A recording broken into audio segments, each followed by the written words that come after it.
Salamlar hər kəsə. Müştərimiz bizdən belə bir gözəl çanta sifariş verib. Biraz bunun haqqında sizlərlə bölüşmək istəyirəm. Çantamızın quruluşu gördüyünüz kimi dördbucaq şəklindədir, klaf çantadır. Hələ ki tam bitirməmişəm. İçinin də dərinliyi belədir, çox gözəldir və minnoşdur. Və qulp kəmərlərini qızıl rəngdə istəyibdi. Daha doğrusu mənə həvalə etdi. Mən də qızıl rəngi yaraşdırdım. Ona görə də qızıl rəngdə dəmir halqalardan istifadə edəcəyik. Təbii ki, qızıl gül dəmləməli çayımızı da unutmuruq. Çantamızın kəmər hissəsini yarı halqa, yarını da toxuma işlənməsi eləyəcəm. Bunu çox vaxt canlıda falan məndən soruşurlar ki, bunu necə edirsiniz? Gəlin biraz bunun haqqında danışaq. Çox zaman mənə direktə yazırlar ki, necə belə kəmər toxursunuz ki, bəzəkləri belə gözəl alınır. Mən dəmirin içərisindən toxuma ilə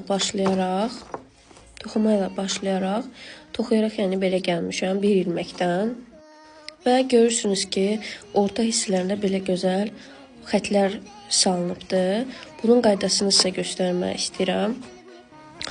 Əziz xanımlar, ilmək keçirdikdən sonra bu forma, bu hissədə, baxın bu hissədə, bu iki boş ilməklərə milçəni keçirib buradan bir ədəd götürürük, yeni bir ilmək əmələ gətirik. Təzədən yenə fırlayırıq, yenə bir daha salırıq və növbəti ilmək əmələ gətirik.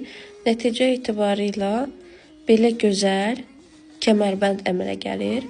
Bitirim, gəlim, nəticəni sizə göstərəcəm. Demək olar ki, çantamızı bitirdik. Qulp hissəsi bu forma alındı.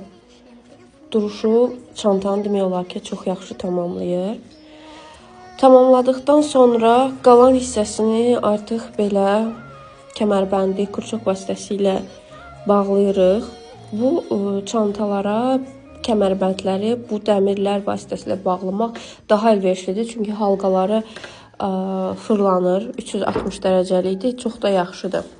Əgər siz də belə gözəl, sadə şəkildə çantalar istəyərsinizsə, sifarişlər qəbul olunur. Çox sadədir, üstündə dizaynı görürsünüz. İnşallah tam şəkildə çəkilişləri də gələcək. Sifariş üçün direktə və yorum yerinə plus ata bilərsiniz. Çox sağ olun.